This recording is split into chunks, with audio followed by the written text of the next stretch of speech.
East of downtown Dallas, just off the shores of Rush Creek Yacht Club, where all this week a yacht race is going on. The national championships of the Rebel class sailboat, some of which are passing by in back of us. These are people who have just finished racing this afternoon and decided to stick around for our cameras, even though it is quite hot out here. This lake, incidentally, is quite a fine lake on which to sail.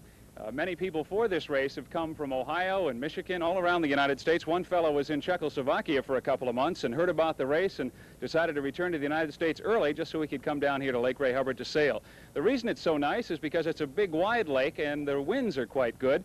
And, of course, you need wind to sail.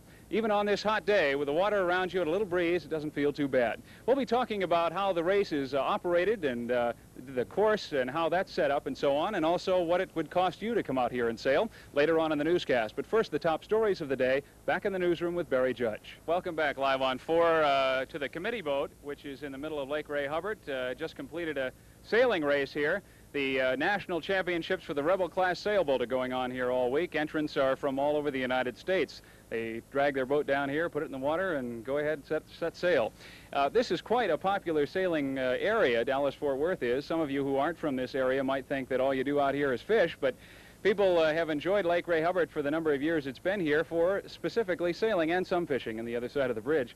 Isn't that true, that this is a big attraction for sailors? It is a big attraction. In fact, we have had in the last year the Championship of Champions, which is a national event of the champions of all the classes, or 20 of the classes in the country.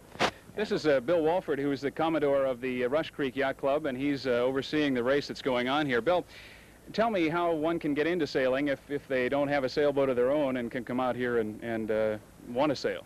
Well, out here, of course, you can rent sailboats, but first you probably need to sail, and there are a number of classes available in the junior college system and in the YMCA and some other areas, so there's a number of places to learn to sail. Not that difficult, is it? Not at all. No, not at all. It's difficult to race, though, isn't it? Well, it just takes practice, and I think you learn to sail faster if you do race.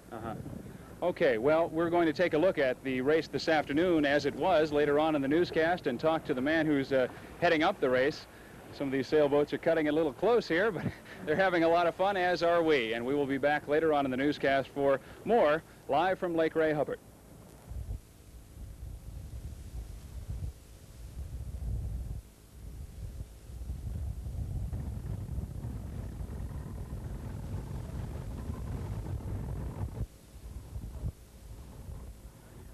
Yes, indeed, Barry, and it doesn't feel as hot out here. I feel like I'm still on vacation, though, as I was last week out here on the water. It's really quite nice. With me now is Jim Anderson, who's chairman of the race this year, one heat of the race took place earlier this afternoon. And as we look at pictures, beautiful pictures taken by photographer Norvis Nats of the race this afternoon, we're going to talk to Jim about racing itself.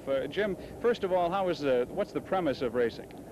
The premise is to get out in front and win the race, really. As far as the course is set up. The course is set up, we set an Olympic course today, which is a windward and a triangle, and then another windward, a leeward, and a windward. It's about an 8-mile course, and it tests them on all angles of sail. About how long does it take? The race today took 1 hour and 48 minutes.